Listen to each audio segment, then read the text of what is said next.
China ನುಗ್ಗಿದ್ದು ಸುಳ್ಳ?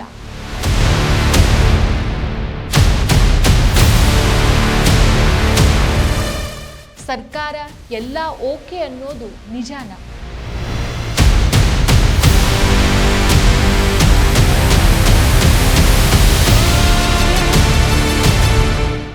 ಅರುಣಾಚಲ್ ಗಡಿಯಲ್ಲಿ ಏನಾಗ್ತಾ ಇದೆ?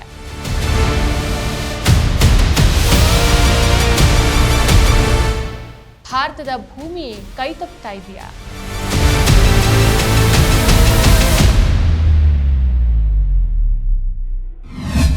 ನಮಸ್ಕಾರ, ಈ ದಿನಕ್ಕೆ ಸ್ವಾಗತ. ನಾನು ಶ್ರೀಯಂ ಪವಿತ್ರ. ಇದು ಕೇವಲ ನಕ್ಷೆಯಲ್ಲಿನ ರೇಖೆಗಳ ಬದಲಾವಣೆಯ ಕಥೆಯಲ್ಲ. ಇದು ತಮ್ಮ ಮುತ್ತಾತಂದಿರ ಕಾಲದ ಹಕ್ಕುಗಳನ್ನು ಕಳೆದುಕೊಳ್ತಾ ಇರುವಂತಹ ಗಡಿಭಾಗದ ಮೂಲ ನಿವಾಸಿಗಳ ಆಕ್ರೋಶ, ದೇಶದ ಭದ್ರತಾ ಏಜೆನ್ಸಿಗಳ ವಿಫಲತೆ ಮತ್ತು ಸರ್ಕಾರದ ನಿರಂತರ ನಿರಾಕರಣೆಯ ನಡುವೆ ಹೆಣೆಯಲಾದ ಗಂಭೀರವಾದ ರಾಷ್ಟ್ರೀಯ ಭದ್ರತೆಯ ಕಟು ಸತ್ಯ. ಕಳೆದ ತಿಂಗಳು ಅರುಣಾಚಲ್ ಪ್ರದೇಶದ ಗಡಿ ಜಿಲ್ಲೆಯೊಂದರ ಡೆಪ್ಯೂಟಿ ಕಮಿಷನರ್ ಡಿಸಿ ಅವರ ಕಚೇರಿಗೆ ಒಂದು ಅತ್ಯಂತ ವಿವರವಾದ ಮತ್ತು ಮಹತ್ವದ ಪತ್ರ ಬಂದು ತಲುಪತ್ತೆ. ಬರೀ ಪತ್ರ ಅಲ್ಲ, ಮನವಿ ಪತ್ರ ಬಂದು ತಲುಪತ್ತೆ. ಈ ಪತ್ರವನ್ನು ಕಳುಹಿಸಿದ್ದು ಸಾಮಾನ್ಯ ಭಾರತೀಯ ನಾಗರಿಕರನ್ನ ಒಳಗೊಂಡ ಅಲ್ಲಿನ ಗಡಿಭಾಗದ ಸ್ಥಳೀಯ ಬುಡಕಟ್ಟು ಸಮುದಾಯವಾದ ನಾ ಕಲ್ಯಾಣ ಸಂಘ. ಆ ಪತ್ರದಲ್ಲಿ ವಿವರಿಸಲಾಗಿದ್ದಂಥ ವಿಷಯ ಪ್ರತಿಯೊಬ್ಬ ಭಾರತೀಯನಲ್ಲೂ ಎಚ್ಚರಿಕೆಯ ಗಂಟೆ ಮೊಳಗಿಸುವಂತಿತ್ತು. ಆ ಪತ್ರದ ಪ್ರಮುಖ ಅಂಶಗಳನ್ನು ನೋಡೋಣ. ಕೇವಲ 4-5 ವರ್ಷಗಳ ಹಿಂದಿನವರೆಗೂ ನಾ ಬುಡಕಟ್ಟು ಸಮುದಾಯದ ಜನ ಯಾವುದೇ ಭಯವಿಲ್ಲದೆ ಮುಕ್ತವಾಗಿ ಓಡಾಡುತ್ತಾ ತಮ್ಮ ದನಕರುಗಳನ್ನು ಮತ್ತು ಕುರಿ ಮೇಕೆಗಳನ್ನು ಮೇಯಿಸೋಕೆ ಕರೆದುಕೊಂಡು ಹೋಗ್ತಾ ಇದ್ದಂಥ ಜಾಗಗಳನ್ನು ಈಗ ನೆರೆಯ ಚೀನಾ ದೇಶ ಸಂಪೂರ್ಣವಾಗಿ ತನ್ನ ಸ್ವಾಧೀನಕ್ಕೆ ಪಡ್ಕೊಂಡಿದೆ. ಅರುಣಾಚಲ್ ಪ್ರದೇಶದ ಅಪ್ಪರ್ ಸುಬನ್ಸಿರಿ ಜಿಲ್ಲೆಯ 5 ವಿಭಿನ್ನ ಗಡಿ ಪ್ರದೇಶಗಳು 2020ರವರೆಗೆ ಭಾರತದ ಮುಕ್ತ ನಿಯಂತ್ರಣದಲ್ಲಿ ಇದ್ವು. ಆದರೆ ಆಗ ಆ ಇಡೀ ಭೂಭಾಗ ಚೀನಾದ ಸೈನಿಕರ ಅಂದ್ರೆ ಪೀಪಲ್ಸ್ ಲಿಬರೇಷನ್ ಆರ್ಮಿಯ ಸಂಪೂರ್ಣ ಅತಿಕ್ರಮಣಕ್ಕೆ ಒಳಗಾಗಿದೆ. ಸೊ ಆ ಜಾಗಗಳನ್ನು ವಶಪಡಿಸಿಕೊಂಡಿರೋದು ಮಾತ್ರ ಅಲ್ಲ, ಚೀನಾ ಅಲ್ಲಿ ಅತ್ಯಂತ ವೇಗವಾಗಿ ರಸ್ತೆಗಳನ್ನು ನಿರ್ಮಿಸ್ತಾ ಇದೆ, ಮಿಲಿಟರಿ ಕ್ಯಾಂಪ್ಗಳನ್ನು ಸ್ಥಾಪಿಸಿದೆ, ಸೈನಿಕರಿಗಾಗಿ ಬಂಕರ್ಸ್ಗಳನ್ನು ನಿರ್ಮಿಸಿದೆ ಮತ್ತು ಚೀನಿ ನಾಗರಿಕರು ವಾಸಿಸೋಕೆ ಸುಸಜ್ಜಿತವಾದ ಕ್ವಾರ್ಟರ್ಸ್ಗಳನ್ನು ಕೂಡ ನಿರ್ಮಿಸಿ ಮುಗಿಸಿದೆ ಅಂತ ತಮ್ಮ ಪತ್ರದಲ್ಲಿ ಹೇಳಿದ್ರು.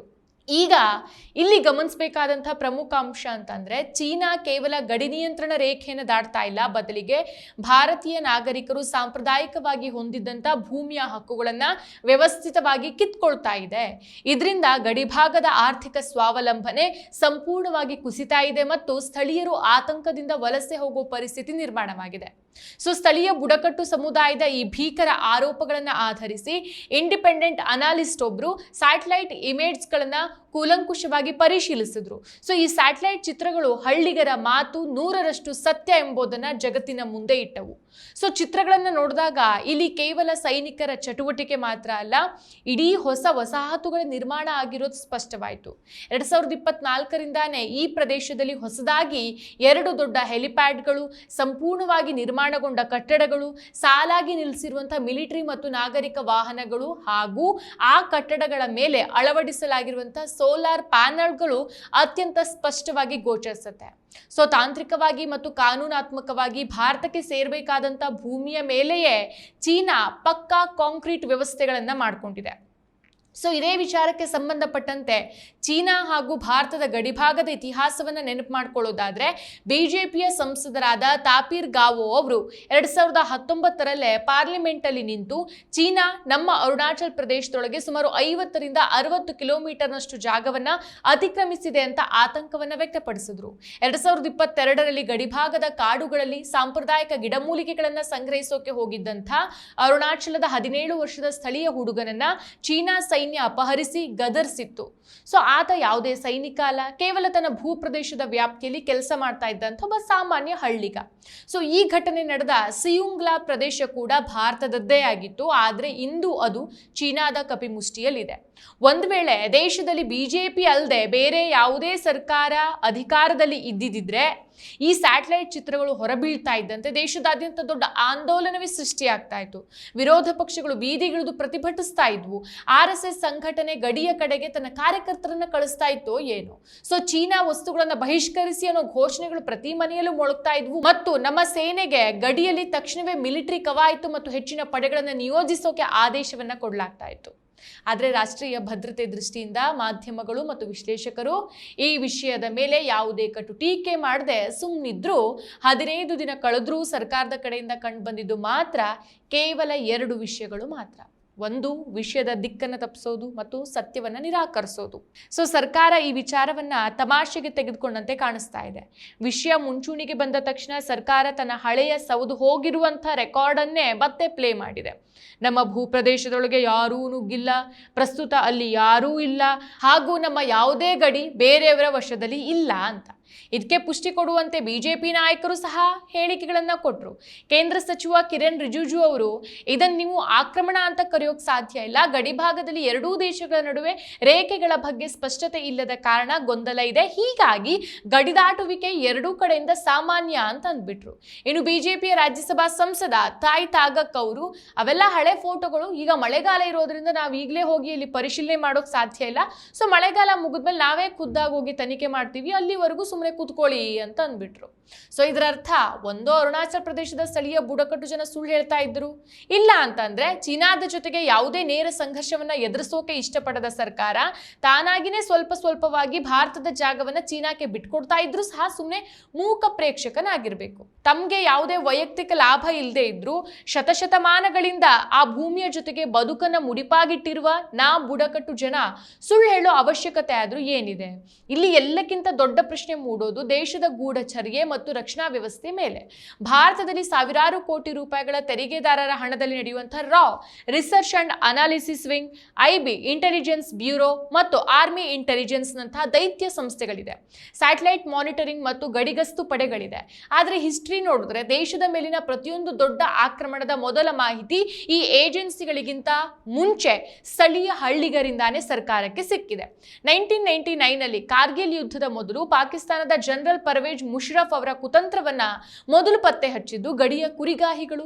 2020ರ ಗಾಲ್ವಾನ್ ಸಂಘರ್ಷದ ಮುನ್ನ ಲಡಾಖ್ ಅಲ್ಲಿ ಚೀನಾದ ಸೈನಿಕರು ನುಗ್ಗಿದ್ದನ್ನ ಮೊದಲು ನೋಡಿದ್ದು ಸಹ ಅಲ್ಲಿನ ಸ್ಥಳೀಯ ಸಮುದಾಯಗಳು. ಆದ್ರಿಂದಾನೇ ಗಡಿಭಾಗದ ಜನರ ಮಾತುಗಳನ್ನ ಕಡೆಗಣಿಸೋದು ಸ್ವತಃ ತನ್ನದೇ ಕಾಲ್ ಮೇಲೆ ಚಪ್ಪಡಿ ಕಲ್ಲನ್ನ ಹಾಕೊಂಡಂತೆ. ಸೊ ಚೀನಾ ಅರುಣಾಚಲ ಪ್ರದೇಶವನ್ನ ಭಾರತದ ಭಾಗ ಅಂತ ಒಪ್ಕೊಳ್ಳೋದಿಲ್ಲ, ಅದು ಇಡೀ ರಾಜ್ಯವನ್ನ ದಕ್ಷಿಣ ಟಿಬೆಟ್ ಅಂತ ಅಥವಾ ಝಾಂಗ್ಡಾನ್ ಅಂತ ಕರೆಯುತ್ತೆ.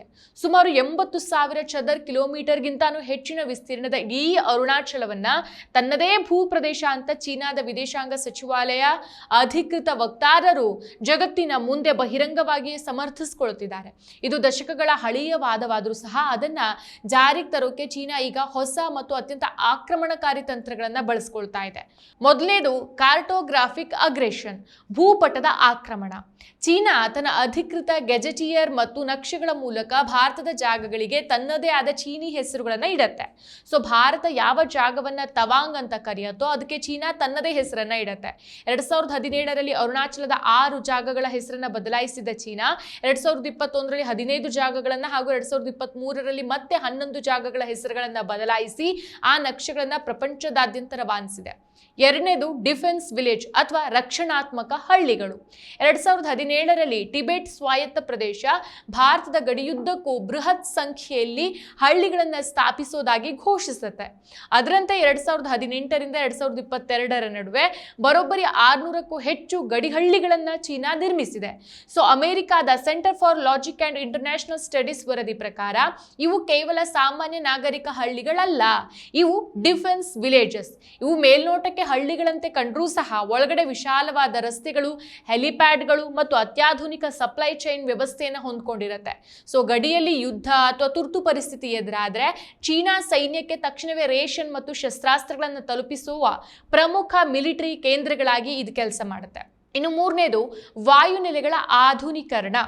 ಭಾರತದ ಗಡಿಗೆ ತೀರಾ ಹತ್ತಿರದಲ್ಲಿರುವಂತಹ ಟಿಬೆಟ್ ಮತ್ತು ಕ್ಲಿಂಜಿಯಾಂಗ್ ಪ್ರಾಂತ್ಯಗಳಲ್ಲಿ ಸುಮಾರು 37 ವಿಮಾನ ನಿಲ್ದಾಣಗಳು ಮತ್ತು ಹೆಲಿಪ್ಯಾಡ್ಗಳ ಆಧುನೀಕರಣದ ಕೆಲಸವನ್ನ ಚೀನಾ 2017ರಿಂದಾನೇ ಭರದಿಂದ ನಡೆಸ್ತಾ ಇದೆ.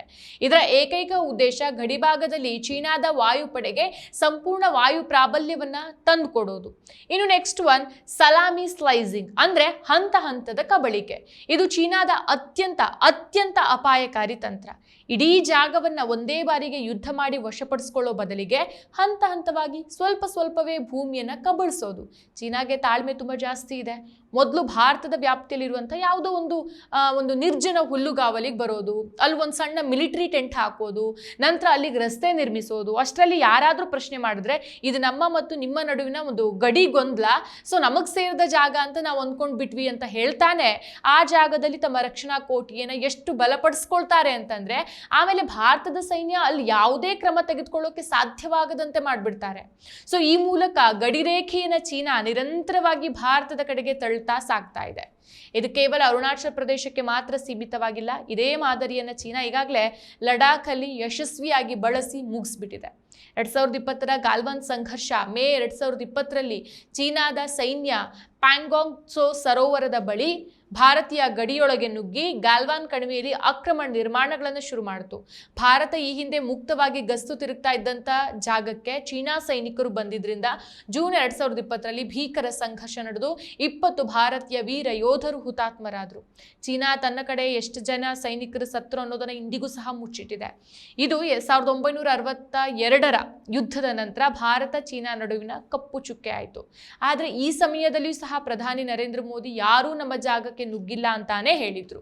ಸೊ ವರ್ಷಗಳ ಸುದೀರ್ಘ ಮಾತುಕತೆ ನಂತರ ಅಕ್ಟೋಬರ್ 2024ರಲ್ಲಿ ಗಡಿಗಸ್ತು ವ್ಯವಸ್ಥೆಯ ಒಪ್ಪಂದ ಆಯಿತು ಮತ್ತು ಭಾರತ ಇದನ್ನು ದೊಡ್ಡ ರಾಜತಾಂತ್ರಿಕ ಗೆಲುವು ಅಂತ ಬಿಂಬಿಸ್ತು. ಆದರೆ ಮಿಲಿಟರಿ ತಜ್ಞರ ಪ್ರಕಾರ ಚೀನಾ ತನ್ನ ಜಾಗದಿಂದ ಹಿಂದೆ ಸರಿದಿಲ್ಲ. ಬದಲಿಗೆ ಎರಡೂ ಸೈನ್ಯಗಳು ಹಿಂದೆ ಸರಿದು ನಿರ್ಮಿಸಲಾದ ಬಫರ್ ಝೋನ್ಗಳು ಹೆಚ್ಚಾಗಿ ಭಾರತದ ವ್ಯಾಪ್ತಿಯಲ್ಲಿದ್ದ ಜಾಗಗಳಲ್ಲೇ ನಿರ್ಮಾಣ ಆಗಿದೆ. ಅಂದರೆ ದಶಕಗಳಿಂದ ಭಾರತೀಯ ಸೈನ್ಯ ಎಲ್ಲಿಯವರೆಗೆ ಗಸ್ತು ತಿರುಗ್ತಾ ಇತ್ತೋ ಆ ಜಾಗಗಳಿಗೆ ಈಗ ನಮ್ಮದೇ ಸೈನಿಕರು ಹೋಗೋ ಹಾಗೆ ಇಲ್ಲ. ಲಡಾಖ್ನ ಸ್ಥಳೀಯ ಕುರಿಗಾಹಿಗಳು ಕೂಡ 2020ಕ್ಕಿಂತ ಮುಂಚೆ ತಮ್ಮ ಪ್ರಾಣಿಗಳನ್ನು ಎಲ್ಲಿ ತನಕ ಮೇಸೋ ಕರ್ಕೊಂಡು ಹೋಗ್ತಾ ಇದ್ರೋ ಈಗ ಆ ಜಾಗಗಳು ಚೀನಾದ ನಿಯಂತ್ರಣದಲ್ಲಿರೋದ್ರಿಂದ ಅಲ್ಲಿಗೆ ಅವ್ರು ಹೋಗೋಕೆ ಸಾಧ್ಯ ಆಗ್ತಾ ಇಲ್ಲ ಅಂತ ಅವ್ರು ಹೇಳ್ತಾರೆ. ಇನ್ನು ಮಿಲಿಟರಿ ತಜ್ಞರ ಪ್ರಕಾರ ಈ ಬಫರ್ ಝೋನ್ಗಳ ಸೃಷ್ಟಿಯಿಂದಾಗಿ ಭಾರತ ತನ್ನದೇ ಆದ ಪೆಟ್ರೋಲಿಂಗ್ ಪಾಯಿಂಟ್ಸ್ಗಳಾದ ಹಲವಾರು ಆಯಕಟ್ಟಿನ ಸ್ಥಳಗಳ ಮೇಲಿನ ನಿಯಂತ್ರಣವನ್ನು ಕಳ್ಕೊಂಡಿದೆ. ಶಾಂತಿ ಮಾತುಕತೆ ಹೆಸರಲ್ಲಿ ಚೀನಾ ಭಾರತದ ನಿಯಂತ್ರಣದಲ್ಲಿದ್ದಂಥ ಭೂಮಿಯನ್ನು ತಟಸ್ಥಗೊಳಿಸುವಲ್ಲಿ ಯಶಸ್ವಿಯಾಗಿದೆ. ಸೊ ಲಡಾಖ್ನಲ್ಲಿ ಇಷ್ಟೆಲ್ಲ ನಷ್ಟ ಅನುಭವಿಸಿದ ನಂತರನೂ ಆಗಸ್ಟ್ 2025ರಲ್ಲಿ ಪ್ರಧಾನಿ ನರೇಂದ್ರ ಮೋದಿಯವರು 7 ವರ್ಷಗಳ ನಂತರ ಮೊದಲ ಬಾರಿಗೆ ಚೀನಾಗೆ ಭೇಟಿ ಕೊಟ್ಟು ಶಿ ಜಿನ್ಪಿಂಗ್ ಅವರನ್ನ ಭೇಟಿಯಾಗ್ತಾರೆ. ಅಮೆರಿಕಾದಲ್ಲಿ ಟ್ರಂಪ್ ಅಧಿಕಾರಕ್ಕೆ ಬಂದು ಭಾರತಕ್ಕೆ ಬೆದರಿಕೆ ಹಾಕೋಕೆ ಪ್ರಾರಂಭಿಸಿದ ತಕ್ಷಣ ಭಾರತ ಮತ್ತೆ ಚೀನಾದ ಕಡೆಗೆ ಮುಖ ಮಾಡಿತು. ಭಾರತ ಮತ್ತು ಚೀನಾ ಇನ್ಮುಂದೆ ವೈರಿಗಳಲ್ಲ, ಬದಲಿಗೆ ಪಾಲುದಾರರು ಅಂತ ಘೋಷಿಸಲಾಯಿತು. ನೇರ ವಿಮಾನಯಾನಗಳು ಶುರುವಾದವು. ಗಡಿಯಲ್ಲಿ ನಮ್ಮ ಸೈನಿಕರ ರಕ್ತ ಹರಿತಾ ಇದ್ರು. ಚೀನಾದೊಳ ಜೊತೆಗೆ ವ್ಯಾಪಾರ ಮಾತ್ರ ಎಂದೂ ನಿಲ್ಲಲೇ ಇಲ್ಲ. 2024-25ರ ಸಾಲಲ್ಲಿ ಭಾರತ ಚೀನಾ ನಡುವಿನ ದ್ವಿಪಕ್ಷೀಯ ವ್ಯಾಪಾರ ಬರೋಬ್ಬರಿ $127 ಬಿಲಿಯನ್ ತಲುಪಿದೆ. ಇದರಲ್ಲಿ ಭಾರತದ ಆರ್ಥಿಕತೆಯ ಕೊರತೆನೇ $99 ಬಿಲಿಯನ್ ಗಿಂತಾನು ಹೆಚ್ಚಿದೆ. ಇದನ್ನ ಸರಳವಾಗಿ ಅರ್ಥ ಮಾಡ್ಕೊಳ್ಬೇಕು ಅಂತಂದ್ರೆ ಭಾರತ ಚೀನಾದಿಂದ ಖರೀದಿಸುವಂತ ವಸ್ತುಗಳ ಮೌಲ್ಯ $113 ರಿಂದ $114 ಬಿಲಿಯನ್. ಸೊ ಚೀನಾ ಭಾರತದಿಂದ ಖರೀದಿಸುವಂತ ವಸ್ತುಗಳ ಮೌಲ್ಯ ಕೇವಲ $14 ಬಿಲಿಯನ್ ಮಾತ್ರ. ಅಂದರೆ ಭಾರತದ ಜನರ ಜೇಬಿನಿಂದ ಸುಮಾರು $100 ಬಿಲಿಯನ್ ಹಣ ಪ್ರತಿ ವರ್ಷ ನೇರವಾಗಿ ಚೀನಾಗೆ ಹರಿದು ಹೋಗ್ತಾ ಇದೆ. ಸೊ ಇದೇ ಚೀನಾ ಆ ಹಣವನ್ನು ಬಳಸಿ ಪಾಕಿಸ್ತಾನಕ್ಕೆ J-10 ಫೈಟರ್ ಜೆಟ್ಗಳು, ಆಂಟಿ ಏರ್ಕ್ರಾಫ್ಟ್ ಮಿಸೈಲ್ಗಳು ಮತ್ತು ರಿಯಲ್ ಟೈಮ್ ಸ್ಯಾಟಲೈಟ್ ಮಾಹಿತಿಯನ್ನು ಒದಗಿಸುತ್ತೆ. ಇದನ್ನ ಪಾಕಿಸ್ತಾನ ಭಾರತದ ವಿರುದ್ಧ ಆಪರೇಷನ್ ಸಿಂಧೂರಲ್ಲಿ ಬಳಸಿತ್ತು. ಅಂತಾರಾಷ್ಟ್ರೀಯ ವೇದಿಕೆಗಳಲ್ಲಿ ಪಾಕಿಸ್ತಾನದ ಬೆನ್ನಿಗೆ ನಿಲ್ಲುವಂಥ ಚೀನಾಗೆ ನಾವು ಪ್ರತಿ ವರ್ಷ ಕೋಟ್ಯಾಂತರ ರೂಪಾಯಿ ಲಾಭವನ್ನು ಮಾಡಿಕೊಡ್ತಿದ್ದೇವೆ. ಕೇವಲ ಜನರ ಕಣ್ಣೊರ್ಸೋಕೆ 2020ರ ನಂತರ ಸರ್ಕಾರ ಟಿಕ್ಟಾಕ್ ಸೇರಿ 300ಕ್ಕೂ ಹೆಚ್ಚು ಚೀನಿ ಆ್ಯಪ್ಗಳನ್ನು ಬ್ಯಾನ್ ಮಾಡಿ ನಾವು ಚೀನಾಗೆ ತಕ್ಕ ಪಾಠ ಕಲಿಸಿದ್ದೇವೆ ಅಂತ ಮಾಸ್ಟರ್ ಸ್ಟ್ರೋಕ್ ಅಂತ ಪ್ರಚಾರ ಮಾಡಿಕೊಂಡ್ರು. ಆದರೆ ವಾಸ್ತವದಲ್ಲಿ ಗಾಲ್ವಾನ್ ಘಟನೆ ನಂತರನೇ ಚೀನಾದಿಂದ ಭಾರತಕ್ಕೆ ಆಗುವಂಥ ಪ್ರಮುಖ ಸಮಸ್ಯೆಗಳು ದಾಖಲೆ ಮಟ್ಟಕ್ಕೆ ಏರಿಕೆಯಾಗಿದೆ. ಇನ್ನೊಂದು ಕಡೆ ಚೀನಾ ಅರುಣಾಚಲ ಪ್ರದೇಶದ ಜನರನ್ನು ನಿರಂತರವಾಗಿ ಅವಮಾನಿಸ್ತಾ ಇದೆ. ಅರುಣಾಚಲದ ನಿವಾಸಿಗಳಿಗೆ ಚೀನಾ ವೀಸಾ ನೀಡೋದಿಲ್ಲ, ಯಾಕಂತಂದರೆ ಅವರ ಪಾಸ್ಪೋರ್ಟ್ ಭಾರತ ಸರ್ಕಾರ ಕೊಟ್ಟಿದ್ದು, ಆ ಜಾಗನೇ ತಂದು ಹೇಳುವುದು ಚೀನಾದ ವಾದ. ಸೊ ಕಳೆದ ವರ್ಷ ಅರುಣಾಚಲದ ಮಹಿಳೆಯೊಬ್ಬರು ಚೀನಾ ಮೂಲಕ ಬೇರೆ ದೇಶಕ್ಕೆ ಕೇವಲ ಒಂದು ಟ್ರಾನ್ಸಿಟ್ ಆಗ್ತಾ ಇದ್ದಾಗಲೂ ಸಹ ಅವರನ್ನ ಶಾಂಘೈ ಏರ್ಪೋರ್ಟ್ ಅಲ್ಲಿ 18 ಗಂಟೆಗಳ ಕಾಲ ವಶಕ್ಕೆ ಪಡೆದು ಕಿರುಕುಳವನ್ನ ಕೊಡಲಾಗಿತ್ತು. ಸೊ ಭಾರತ ಮತ್ತು ಚೀನಾ ನಡುವಿನ ಗಡಿ ವಿವಾದ ಇವತ್ತು ಅಥವಾ ನಿನ್ನೆದಲ್ಲ. ಇದು 1962ರ ಯುದ್ಧಕ್ಕಿಂತಾನೂ ಹಳೆದು ಬ್ರಿಟಿಷರ ಕಾಲದ ಇತಿಹಾಸವನ್ನ ಹೊಂದಿದೆ. ಇದನ್ನ ಅರ್ಥ ಮಾಡ್ಕೊಳ್ಳೋಕೆ 150 ರಿಂದ 200 ವರ್ಷಗಳ ಹಳೆಯ ಇತಿಹಾಸ ಇತಿಹಾಸದ ಪ್ರಮುಖ ಒಪ್ಪಂದಗಳನ್ನ ನೋಡ್ಕೊಳ್ಬೇಕಾಗತ್ತೆ. ಮೊದಲನೇದು ಜಾನ್ಸನ್ ಲೈನ್, ಎರಡನೇದು ಟಿಟಾಲಿಯಾ ಒಪ್ಪಂದ, ಶಿಮ್ಲಾ ಒಪ್ಪಂದ, ನೆಕ್ಸ್ಟ್ ಪುಖಾನಾ ಒಪ್ಪಂದ, ಕೊನೆಗೆ ಮ್ಯಾಕ್ಮಹನ್ ಲೈನ್. 1962ರ ಯುದ್ಧದ ನಂತರ ಚೀನಾ ಏಕಪಕ್ಷೀಯವಾಗಿ ಕದನ ವಿರಾಮ ಘೋಷಿಸಿದಾಗ ಆ ಸಮಯದಲ್ಲಿ ಎರಡೂ ದೇಶಗಳ ಸೈನ್ಯ ಎಲ್ಲೆಲ್ಲಿ ನಿಂತಿತ್ತೋ ಅದನ್ನೇ line of actual control LAC ಅಥವಾ ನೈಜ ನಿಯಂತ್ರಣ ರೇಖೆ ಅಂತ ಪರಿಗಣಿಸಲಾಯಿತು. ಆದ್ರೆ ಈ ರೇಖೆಯ ಬಗ್ಗೆ ಎರಡೂ ದೇಶಗಳ ನಕ್ಷೆಯಲ್ಲಿ ಬರೋಬ್ಬರಿ 1300ರಿಂದ 1400 ಕಿಲೋಮೀಟರ್ಗಳಷ್ಟು ವ್ಯತ್ಯಾಸ ಇದೆ. ಸೊ ಚೀನಾ ಉದ್ದೇಶಪೂರ್ವಕವಾಗಿಯೇ ಈ ಗಡಿರೇಖೆಯನ್ನು ಅಧಿಕೃತವಾಗಿ ಅಂತಿಮ ಮಾಡೋಕೆ ಒಪ್ತಾ ಇಲ್ಲ. ಯಾಕೆಂತಂದ್ರೆ ಒಮ್ಮೆ ಗಡಿ ಅಂತಿಮವಾಗಿ ರೇಖೆ ಎಳೆದ್ರೆ ಅದನ್ನ ದಾಟಿ ಮುಂದೆ ಬರೋಕ್ ಸಾಧ್ಯ ಆಗೋದಿಲ್ಲ. ಗಡಿ ಹೀಗೇನೆ ಅಸ್ಪಷ್ಟವಾಗಿದ್ರೆ ಮಾತ್ರ ಚೀನಾಗೆ ಹಂತ ಹಂತವಾಗಿ ಈ ಸಲಾಮಿ ಸ್ಲೈಸಿಂಗ್ ತಂತ್ರದ ಮೂಲಕ ಭಾರತದ ಭೂಮಿಯನ್ನು ನುಂಗೋಕ್ ಸಾಧ್ಯ ಆಗತ್ತೆ. ಇನ್ನು ಸ್ವತಃ ವಿದೇಶಾಂಗ ಸಚಿವರಾಗಿರುವಂತಹ ಎಸ್ ಜೈಶಂಕರ್ ಅವರೇ ಒಮ್ಮೆ ಆನ್ ರೆಕಾರ್ಡ್ ಹೇಳಿಕೆ ಕೊಟ್ಟಿದ್ರು. ನಮ್ಮ ಆರ್ಥಿಕತೆಗಿಂತ ಹೆಚ್ಚಿನ ಆರ್ಥಿಕತೆ ಹೊಂದಿರುವಂತಹ ದೇಶದ ಜೊತೆಗೆ ಭಾರತ ಹೇಗ್ ತಾನೇ ಜಗಳಕ್ಕೆ ಹೋಗೋಕ್ ಸಾಧ್ಯ ಅಂತ ತಮ್ಮ ಅಸಹಾಯಕತೆಯನ್ನು ವ್ಯಕ್ತಪಡಿಸಿದ್ರು. ಸೊ ಚೀನಾ ಭಾರತವನ್ನ ಸುತ್ತುವರಿಯೋಕೆ ಮತ್ತು ಅರುಣಾಚಲ ಪ್ರದೇಶದ ಮೇಲೆ ಒತ್ತಡ ಹೇರೋಕೆ ದೀರ್ಘಾವಧಿಯ ಯೋಜನೆಯೊಂದನ್ನು ಜಾರಿಗೆ ತರ್ತಾ ಇದೆ. ಚೀನಾ ಅರುಣಾಚಲ್ ಗಡಿಯಿಂದ ಕೇವಲ 50 ಕಿಲೋಮೀಟರ್ ದೂರದಲ್ಲಿ ಜಗತ್ತಿನ ಅತಿ ದೊಡ್ಡ ಜಲವಿದ್ಯುತ್ ಯೋಜನೆ 60,000 ಮೆಗಾವ್ಯಾಟ್ ಸಾಮರ್ಥ್ಯದ ಮೆಡಾಗ್ ಹೈಡ್ರೋ ಪವರ್ ಸ್ಟೇಷನ್ ಅನ್ನು ನಿರ್ಮಿಸ್ತಾ ಇದೆ.